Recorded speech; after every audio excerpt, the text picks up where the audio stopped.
اللہ اللہ اللہ اللہ علی رسولہ الکریم اما بعد فاعوذ باللہ من الشیطان الرجیم بسم اللہ الرحمن الرحیم۔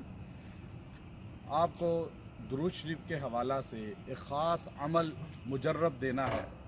درود شریف تمام پریشانیوں کا حل اس کے اندر اللہ نے رکھا ہے۔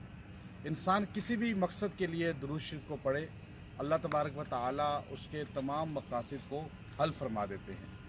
لیکن رزق کی تنگی جو ہوتی ہے، رزق کی تنگی کے لیے ایک خاص عمل ہے درود شریف کا، جو ابو ہاشم سندھی رحمۃ اللہ علیہ نے باقاعدہ طور پہ اپنی کتاب کے اندر، درود شریف کی کتاب ہے اس کے اندر لکھا، اور شیخ الحدیث مولانا زکریا رحمۃ اللہ علیہ نے فضائل درود شریف کے اندر لکھا کہ اگر انسان تنگی رزق کا شکار ہو اور رزق میں تنگی ہو، رزق سے مراد جو ہے خالی نوکری نہیں ہے، کھانا پینا نہیں ہے، بلکہ رزق سے مراد انسان کی تمام ضروریات زندگی ہیں، چاہے وہ انسان کی روٹی کپڑے سے تعلق رکھتی ہوں، مکانات سے تعلق رکھتی ہوں، چاہے وہ انسان کے شادی اور دیگر چیزوں سے تعلق ہو، اس کا تمام رزق جو ضرورت ہے انسان کی چیز، اس کو رزق کہا جاتا ہے۔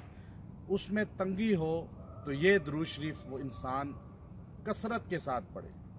حدیث میں کثرت کا لفظ جب آتا ہے تو اس سے مراد 300 تعداد ہوتی ہے، کم از کم 300 مرتبہ پڑھا جائے، اور انسان اس کو 40 دن پڑھے۔